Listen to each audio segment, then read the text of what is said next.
Hello, dear students. So, in today's class, we will be covering the second type of the reactions that are decomposition reactions.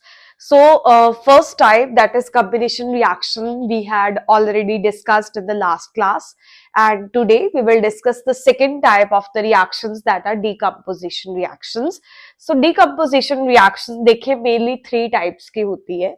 Decomposition का meaning क्या है? To decompose something, right? So basically decomposition reactions का meaning क्या है? जब एक single reactant जो है it will break into two or more products, we say a decomposition reaction has taken place. ठीक है? So when a single reactant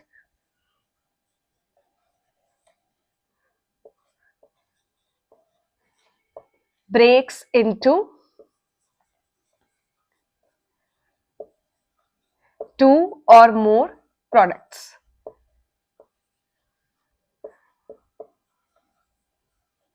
ठीक है, वैसे भी देखें तो हम इसको वर्ड से ही बहुत चीजें क्लियर है. डीकम्पोज करना मतलब क्या है? कि किसी चीज को हमें ब्रेक डाउन करना है, राइट? अब ये जो डीकम्पोजिशन रिएक्शन है, ये एज सच खुद ब खुद नहीं हो सकती. हमें किसी चीज को ब्रेक डाउन करना है. We need to break something down. अब अगर सपोज करते हैं, लेट अस से हमारे पास एक रिएक्टेंट है A B, and if we want कि ए और बी जो है वो अलग हो जाए और डिसोसिएट हो जाए, डीकम्पोज हो जाए, तो somehow we need to provide some sort of an external energy, and this energy could be in the form of heat, it could be in the form of electricity, this energy could be in the form of the light.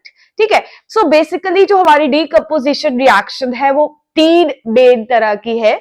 सबसे पहले type है हमारी thermal decomposition, then comes the electrolytic decomposition, then comes the photolytic decomposition reaction. ठीक है? अब thermal decomposition, जो word थर्मा है, थर्मा का मीनिंग ही हीट है.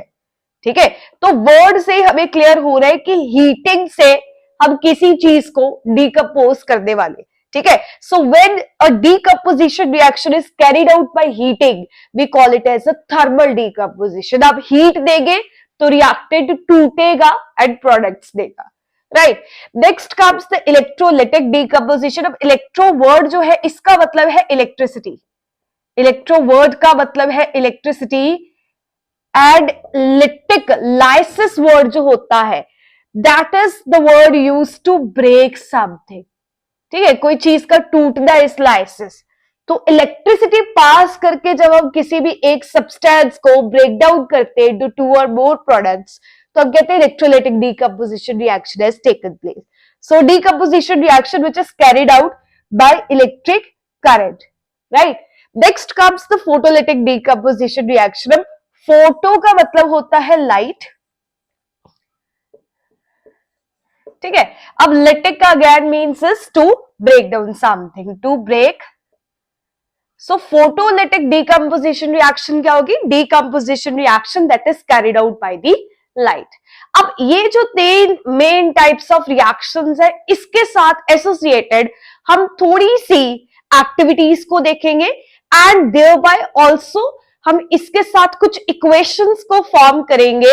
एंड ये जो इक्वेशंस हैं, ये पेपर पॉइंट ऑफ व्यू से बहुत इंपॉर्टेंट है, बिकॉज इनमें से बहुत सारे क्वेश्चंस जो है पूछे जाते हैं, राइट? सो सबसे पहले थर्मल डीकम्पोजिशन रिएक्शन को कंसिडर करते, तो हमारी सबसे पहली देखिए रिएक्शन क्या है हमारे पास यहाँ पे. So basically there is a green coloured salt called as ferrous sulphate heptahydrate. ठीक है? FeSO4.7H2O. अब ये डॉट का मीनिंग यहाँ पे क्या है बेटे? ये डॉट जो है, it represents the water of crystallisation. तो बेसिकली फेरस सल्फेट एक क्रिस्टल है, और इसके साथ जो एसोसिएटेड वाटर मॉलिक्यूल्स है, उनको हम डॉट लगाकर साथ में लिखते हैं. अब इनका ये मीनिंग नहीं है कि जो 7 वाटर के मॉलिक्यूल्स है, they have somehow reacted with the ferrous sulphate. No, they are present in the crystals, और that is why ferrous sulphate के जो क्रिस्टल्स होते हैं, फेरस सल्फेट हेप्टाहाइड्रेट के, ये ग्रीन कलर के क्रिस्टल्स होते हैं. ग्रीन कलर भी आपने याद रखना है कि ग्रीन कलर के सॉल्ट का है फेरस सल्फेट हेप्टाहाइड्रेट का. राइट। जब हम इसको स्ट्रांगली हीट करना स्टार्ट करते हैं तो क्या होगा, सबसे पहले इसके जो 7 वाटर के मॉलिक्यूल्स है दे विल इवेपोरेट, ठीक है, एज वाटर वेपर। सो जब इसके 7 मॉलिक्यूल्स ऑफ क्रिस्टलाइजेशन इवेपोरेट करते हैं तब फेरस सल्फेट जो हमें मिलता है इसका जो कलर होता है दैट इज व्हाइट। इसका जो कलर होगा that is going to be white. अब इसका कलर व्हाइट है तो दैट मीन्स कि जो वाटर ऑफ क्रिस्टलाइजेशन है ये किसी भी सॉल्ट को कलर इंपार्ट करते हैं समहाउ। एंड जो इसके पीछे का बहुत ज्यादा डिटेल्ड रीजन है ये आप चल के हायर क्लासेस में कोऑर्डिनेशन कंपाउंड्स नाम के चैप्टर में पढ़ेंगे, राइट। अब उसके बाद देखते हैं कि जो फेरस सल्फेट है we continue to heat it. Now one thing you would have noticed कि मैंने यहां पे एरो के ऊपर रिएक्शंस कंडीशंस को मैंने यहां पे शो किया। तो रिएक्शन कंडीशंस यानी कि ट्रायंगल का मतलब है हीट। यहां पे इस ट्रायंगल का मतलब हीट होता है तो हमने हीट को एज सच भी लिख सकते हैं और हम ट्रायंगल का सिंबल भी यूज कर सकते हैं। तो एरो के ऊपर हमने रिएक्शन कंडीशंस को शो किया है कि हमने किन कंडीशंस के अंदर रिएक्शन को कैरी आउट करा। तो यहां पे हमारा जो फेरस सल्फेट है now which is a white coloured salt, it will dissociate on further heating into Fe2O3 which is ferric oxide and दो तरह की गैसेस जो यहां पे लिबरेट होंगी that are going to be sulfur dioxide gas and sulfur trioxide gas। अब जो एक कह सकते हैं कि हमारे पास कैरेक्टरिस्टिक प्रॉपर्टी क्या है इन गैसेस की कि गैस की पंजेंट अडोर होती है, अच्छी अडोर नहीं होती, पंजेंट अडोर होती है। तो हम करते गए कि टेस्ट ट्यूब के अंदर इस पर्टिकुलर सॉल्ट को लेकर इसकी ड्राई हीटिंग करते हैं और इसमें से जब गैसेस इवॉल्व होती है और उनकी पंजेंट अडोर होती है तो हमें पता चल जाता है कि हमारी रिएक्शन जो है वो हो चुकी है, रिएक्शन जो है वो कैरी आउट हो रही है। सेकंड जो हमारी एग्जाम्पल है दैट इज कैल्शियम कार्बोनेट, ठीक है। तो कैल्शियम कार्बोनेट को भी again it is a white coloured powdery solid, so it's a white coloured amorphous solid, ठीक है। तो ये व्हाइट कलर जो सॉलिड है जब हम इसको स्ट्रांगली हीट करते हैं, राइट, सो हमारे पास दो तरह की चीजें जो ऑब्टेन हो रही है यहाँ पे। सबसे पहले हमारे पास कैल्शियम ऑक्साइड, देन हमारे पास carbon dioxide gas which will be evolve.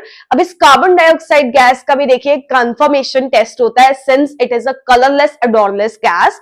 सो ना ही इसका कोई कलर है ना ही इसका कोई अडोर है, अडोर मतलब कि स्मेल नहीं है इसकी कोई। तो इस कार्बन डाइऑक्साइड गैस को चेक करने का क्या तरीका है, आप एक सोल्यूशन लाइम वाटर में से जब इसको पास करते हैं कार्बन डाइऑक्साइड गैस को तो ये व्हाइट कलर के पीपीटीज फॉर्म करते हैं, यानी कि कैल्शियम कार्बोनेट के बेसिकली वो जो पीपीटीज है वो फॉर्म होते हैं। तो ये वो रिएक्शन है, राइट। अब इसके बाद जो थर्ड रिएक्शन है दैट इज लेड नाइट्रेट। जो लेड नाइट्रेट है हमारा ये व्हाइट कलर का क्रिस्टलाइन सॉलिड होता है, नाइट्रेट के सॉल्ट्स जनरली क्रिस्टल्स होते हैं, राइट। सो ये जो क्रिस्टलाइन कंपाउंड है जब हम इसको टेस्ट ट्यूब में लेकर स्ट्रांगली हीट करेंगे that is why I mentioned a triangle on the arrow to mention the conditions over here. हमारे पास lead oxide will be formed, right, और उसके साथ 4 मॉलिक्यूल्स ऑफ हमें मिलेंगे नाइट्रोजन डाइऑक्साइड। सो बैलेंस करें अगर हम इक्वेशन को, लेड इधर एक है इधर एक है तो यहां पे 2 आएगा आगे, राइट। सो यहां पे 4 हमारे पास मॉलिक्यूल्स नाइट्रोजन डाइऑक्साइड गैस के निकलेंगे ना ऑक्सीजन गैस के। अब एक चीज जो आपने यहाँ पे बहुत अच्छे से अपने ध्यान में रखनी है कि जो नाइट्रोजन डाइऑक्साइड गैस है ये एक ब्राउन कलर्ड गैस है, राइट। सो जब भी कभी आपके टेस्ट ट्यूब में से ब्राउन कलर की गैस अगर इवॉल्व हो रही है तो that is nitrogen dioxide gas, ठीक है। तो अब ये चीज आप याद रखेंगे। इसके अलावा एक और भी ब्राउन कलर्ड गैस होती है ब्रोमीन, जिसके हम यहाँ पे फिलहाल नहीं बात करें क्योंकि हमारा रिएक्टेंट नाइट्रेट है। सो अगर हम इसको स्ट्रांगली हीट करेंगे तो नाइट्रोजन डाइऑक्साइड अलग हो जाएगी, बचा हमारे पास lead and oxygen, lead oxide और लास्ट में ऑक्सीजन। नेक्स्ट देखिए इलेक्ट्रोलिटिक डीकम्पोजिशन रिएक्शन के बारे में बात करेंगे which is the second type of the decomposition reaction। अब as already discussed इलेक्ट्रो का मतलब है इलेक्ट्रिसिटी, ठीक है, और लिटिक का मतलब है यानी to break something, lysis, right.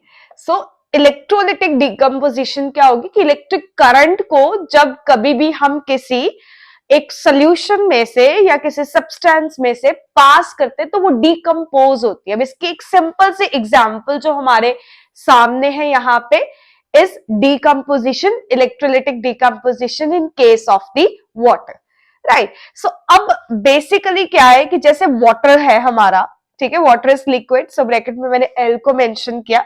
जब हम इसमें से इलेक्ट्रिसिटी को पास करते तो दो गैसेस यहां पे डिसोसिएट हो रही है, यानी वाटर का जो फॉर्मूला है दैट इज H2O।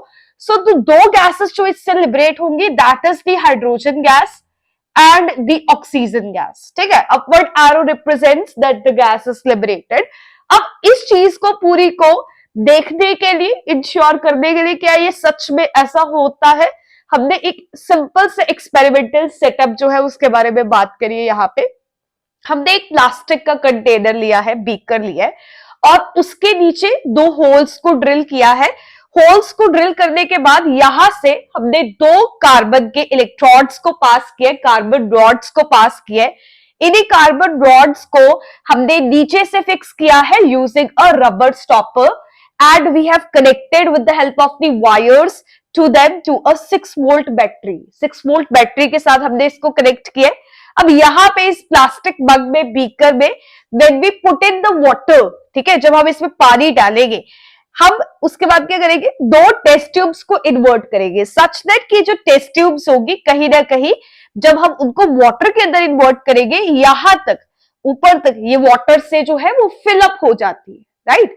अब यहां पे क्या होगा कि as soon as we will switch off the circuit, ठीक है, तो हम सर्किट को जब कंप्लीट करेंगे तो electric current will start flowing, ठीक है। अब दो तीन चीजें जो है हमने बड़ी ध्यान से देखी, क्या कि जब करंट पूरे सर्किट में से पास होना स्टार्ट हुआ तो somehow the water which was filled up to the like पूरे लेवल तक जो था यहाँ पे हमारी टेस्ट ट्यूब के, वो कहीं ना कहीं जो है डिस्प्लेस हो रहा है, यानी यहाँ पे डिस्प्लेसमेंट हो रही है वाटर की, एंड सम अमाउंट ऑफ कह सकते हैं कि गैस जो है वो यहाँ पे टॉप में क्या हो रही है, डिपॉजिट हो रही थी, कलेक्ट हो रही थी।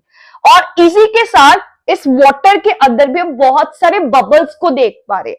तो वाटर के अंदर बबल्स है, that means some sort of a gas is being liberated over here, कुछ गैस जो है वो लिबरेट हो रही है। अब ये जो गैस है, ठीक है, हमने ऑब्जर्व क्या किया कि एक टेस्ट ट्यूब में जितनी गैस लिबरेट हो रही थी इतने वाले रीजन में, राइट, उसका डबल अमाउंट जो है वो दूसरी टेस्ट ट्यूब में जो है अमाउंट ऑफ गैस कलेक्ट हो रही है, यानी the gas collected in one test tube is double the volume of the gas collected in the other one. जो एक टेस्ट ट्यूब है उसमें जो double amount of gas collect हो रही है then in the other one. अब दूसरी बात क्या है, इसके लिए एक बेसिक जो हमने चीज समझी कि इसको समझने के लिए हमें रिएक्शन को करना पड़ेगा बैलेंस, राइट। सो अगर हम रिएक्शन को देखें, रिएक्टेंट साइड पे there are 2 hydrogen atoms, right. So product side पे हमारे पास 2 हाइड्रोजन एटम है, हाइड्रोजन तो चलिए बैलेंस्ड है, लेकिन ऑक्सीजन को अगर हम देखें तो रिएक्टेंट साइड पे ऑक्सीजन 1 है, प्रोडक्ट साइड पे ऑक्सीजन कितने हैं, 2 है। तो अब हमें इसे बैलेंस करना पड़ेगा, यानी कि हम इस 1 को किसी इवन नंबर में कन्वर्ट करेंगे 2 में, राइट। अब यहां पे सिर्फ ऑक्सीजन 2 नहीं हुआ, हाइड्रोजन भी हमारा 2 into 2 हो गया 4, तो यहां पे हमें इस हाइड्रोजन के आगे लगाना पड़ेगा 2। अब दूसरी बात जो हम यहां पे नोटिस कर रहे हैं, when 2 molecules of water will break in the presence of electricity, 2:1 amount of gas will be formed, यानी 2 मॉलिक्यूल्स हाइड्रोजन के हमें मिलेंगे, 1 मॉलिक्यूल हमें ऑक्सीजन का मिलेगा। जब 2 मॉलिक्यूल्स वाटर के डिसोसिएट करेंगे तो 2 मॉलिक्यूल्स हमें हाइड्रोजन गैस के मिलेंगे, 1 मॉलिक्यूल हमें ऑक्सीजन गैस का मिलेगा, ठीक है। अब यहां पे हमारा जो कैथोड होगा which is our negative electrode हमारा जो कैथोड है, इसके ऊपर जो गैस कलेक्ट हो रही है दैट इज हाइड्रोजन गैस, ठीक है। और जो हमारा पॉजिटिव इलेक्ट्रोड है विच इज एनोड, उसके ऊपर हमारी जो गैस कलेक्ट हो रही है that is the oxygen gas. अब बहुत बार पेपर में एज सच क्वेश्चन पूछा जाता है कि हाइड्रोजन गैस कौन से इलेक्ट्रोड पे लिबरेट हुई है, या फिर एनोड पे या कैथोड पे कौन सी गैस लिबरेट होगी। ठीक है। अब which one is positive which one is negative, इस चीज को पूरा याद करने के लिए देखिए एक सिंपल सी ट्रिक है, एक वर्ड आप याद रखेंगे कॉल्ड एज पैनिक। ठीक है, इस पैनिक वर्ड से हम क्या याद करेंगे, पी से पॉजिटिव, इज एनोड, एन से नेगेटिव, आई से इज कैथोड। यानी जो नेगेटिव इलेक्ट्रोड होगा वो हमारा कैथोड होगा और जो हमारा पॉजिटिव इलेक्ट्रोड होगा वो एनोड होगा।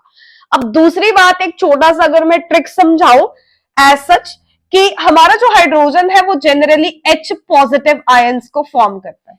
ठीक है, ऑक्सीजन हमारा O2 नेगेटिव आयंस को फॉर्म करते हैं। ये आपको ऑलरेडी पता है कि ये इसके आयनिक स्टेट्स है, आयनिक फॉर्म्स है, जो कि हम 9th ग्रेड में भी पढ़ा हुआ है हमने। तो पॉजिटिव जो है वो हमेशा किसकी तरफ अट्रैक्ट होगा, नेगेटिव की तरफ, राइट।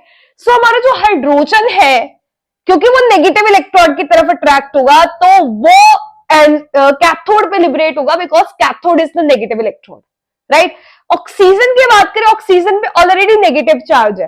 अब अपोजिट चार्जेस एक दूसरे को अट्रैक्ट करते हैं, so oxygen will be attracted towards the positive electron which is our anode.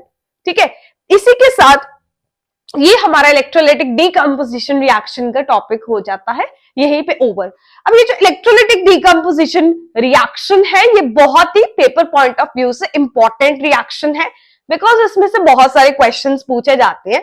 Like for example कि why double the amount of gas is collected in one electron then the other, या फिर which gas is liberated at the anode और the cathode. इस तरह के question जो है इस पूरे टॉपिक में से पूछे जाते हैं। नेक्स्ट बात करते हैं हमारी फोटोलिटिक डीकंपोजिशन रिएक्शन की। Photolytic as already discussed, photo का मतलब क्या है हमारा, यहां पे फोटो का मतलब है हमारा लाइट,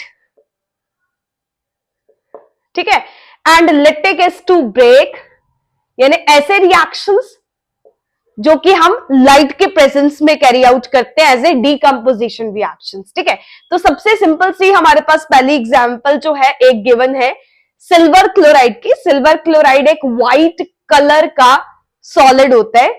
जब हम इसको सनलाइट में एक्सपोज करते हैं, हम यहाँ पे एरो पे मैंने सनलाइट रिएक्शन कंडीशंस को यहाँ पे मेंशन किया है, तो हमारा सिल्वर जो है वो अलग हो जाता है एंड क्लोरीन गैस अलग हो जाती है। ठीक है, if you can see this is a balanced equation. अब ये जो सिल्वर है हमारा ग्रे कलर का है और जो हमारा सिल्वर क्लोराइड था वो व्हाइट कलर का है। अक्सर जो सिल्वर क्लोराइड या सिल्वर ब्रोमाइड नाम के केमिकल्स होते हैं, इनको डार्क कलर्ड बॉटल्स में स्टोर किया जाता है और इसी के साथ इन बोतल्स को बहुत ही सेफली ऐसी जगह पे रखा जाता है कि जहां पे लेबोरेटरी में इनको डायरेक्ट सनलाइट का कांटेक्ट ना मिल सके। जो सिल्वर क्लोराइड है, ठीक है, वो व्हाइट कलर का सॉलिड है and it breaks down into decompose into silver metal, ठीक है, सिल्वर ग्रे कलर का एंड क्लोरीन गैसेस लिबरेटेड। ठीक है, इसी के साथ सिल्वर ब्रोमाइड जो है वो भी हमारे पास ऐसा ही एक सॉलिड है जो कि सनलाइट के प्रेजेंस में, सनलाइट सेंसिटिव होते हैं, एक क्लास ऑफ कंपाउंड्स जो है। सिल्वर अलग हो जाता है, ब्रोमीन गैस अलग हो जाती है। अब ये जो रिएक्शंस है इनको ब्लैक एंड व्हाइट फोटोग्राफी में यूज किया जाता था, ये इनकी एप्लीकेशंस है, राइट। सो इनको लाइट में एक्सपोज करके फोटोग्राफिक फिल्म्स के ऊपर इनको एज अ फोटोग्राफ्स बनाने के काम में आती थी। इसी के साथ ही एक चीज जो हमने और नोटिस करनी है, यहाँ पे एक टाइप ऑफ रिएक्शन हमें और दिख रही है। यहाँ पे ऑलरेडी हम एक्सोथर्मिक रिएक्शंस के बारे में बात कर चुके हैं। एक्सोथर्मिक यानी ऐसे रिएक्शंस जिनमें हीट लिबरेट होती है ऑन द प्रोडक्ट साइड, ठीक है। एंडोथर्मिक रिएक्शन जो होती है, एंडो का मतलब होता है inside, thermo is word used for again heat, ठीक है। सो ऐसे रिएक्शंस जिनको करवाने के लिए हमें हीट देनी पड़ेगी रिएक्टेंट के साथ। अब वो हीट जो है, हीट एनर्जी जो है, वो एनर्जी हीट की फॉर्म में भी हो सकती है, वो लाइट की फॉर्म में भी हो सकती है और वो इलेक्ट्रिसिटी की फॉर्म में भी हो सकती है। यानी आप रिएक्शन करवाने के लिए हीट देंगे तो रिएक्शन होगी। जैसे फॉर एग्जांपल बेरियम हाइड्रोक्साइड का जब आप अमोनियम क्लोराइड के साथ रिएक्शन करवाते हैं तो बेरियम क्लोराइड और अमोनियम हाइड्रोक्साइड बनता है, which is an example of a endothermic reaction। ठीक है, इसी के साथ नेक्स्ट वीडियो में हम डिस्कस करेंगे the next types of the reactions, which is the double displacement reaction, displacement reaction and redox reaction, और लास्ट में हमारा एक छोटा सा टॉपिक है करोजन का, जिसको हम कवर करेंगे इन्हीं सीरीज ऑफ वीडियोस के अंदर। अगर आपको आज की वीडियो अच्छी लगी हो और आपको समझ आया हो तो please like, share and subscribe my channel and also comment below.